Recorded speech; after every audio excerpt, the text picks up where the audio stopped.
గ్రామీణ తపాలా జీవిత బీమా పోస్ట్ చేయండి కలుగుతుంది ఆర్థిక ధీమా.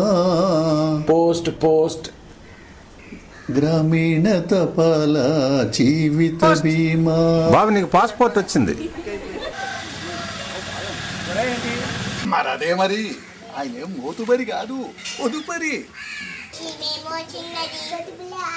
అదే అన్నది పొదుపే మరి పెన్నిది. యవనంలో బీమా, వృద్ధాప్యంలో ధీమా.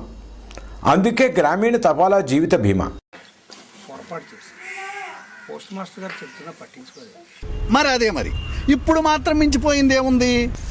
పోస్ట్ ఆఫీస్కి వెళ్ళి గ్రామీణ తపాలా జీవిత బీమా గురించి తెలుసుకో. చీమల ముందు చూపుతో మసులుకో. అది గ్రామీణ తపాలా జీవిత బీమా.